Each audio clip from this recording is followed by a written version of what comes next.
बारियापुर पसोई रास्तार शिलान्यास और ऑपरेशन सिंदूर सफलता को नहीं विशाल तिरंगा शोभायात्रा।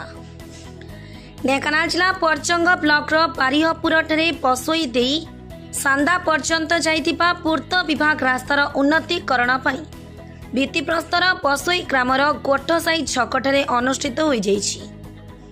अनुष्ठित कार्यक्रम में ढेंकानाल सांसद श्रीजुक्त रुद्र नारायण पाणी जोगदे केंद्र सरकार विभिन्न उन्नयनमूलक कार्यधारा संपर्क में आलोकपात करी परजंगले रास्तार उन्नति हेले गमनागमन में सहायक हो पारिब बोली प्रकाश करथिले।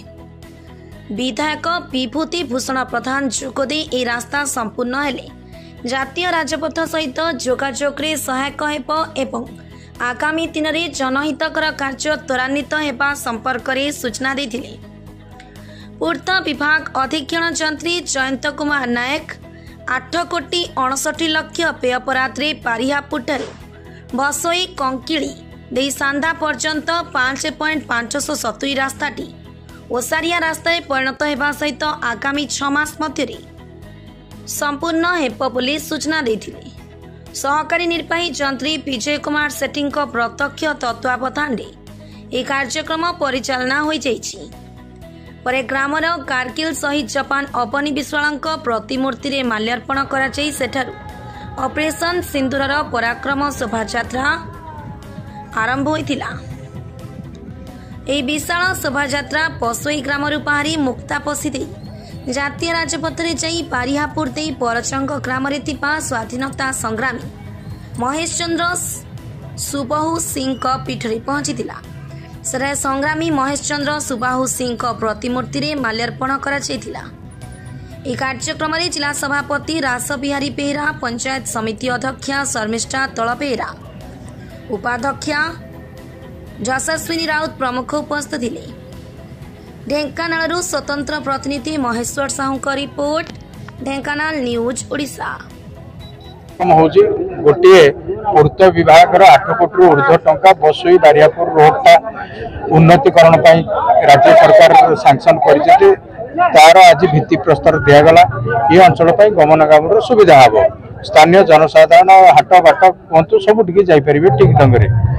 आउ गोटे कार्यक्रम भारत वर्ष प्रति जो पाकिस्तान जो भाया व्यवहार विगत दिन में देखी उचित जवाब प्रधानमंत्री दे सारी ताहा लोक माने जानापी भारतर पराक्रम जनसाधारण पाखे पहुँचापी पराक्रम शोभायात्रा सारा भारत चली से कारण आज परजंग विधानसभा जोड़े पराक्रम शोभायात्रा अनुष्ठित होची।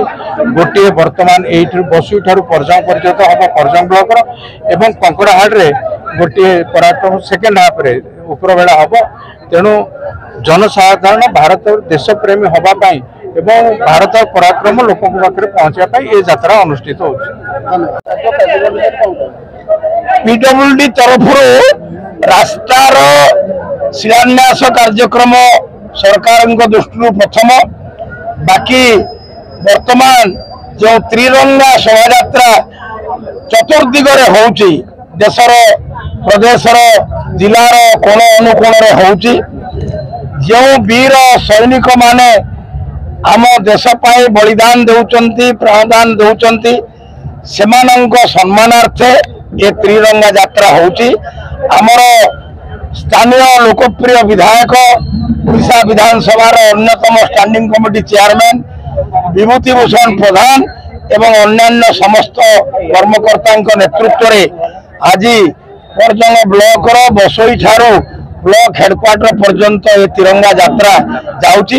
एथिरे सामिल होई मो निजको धन्य मन करूची।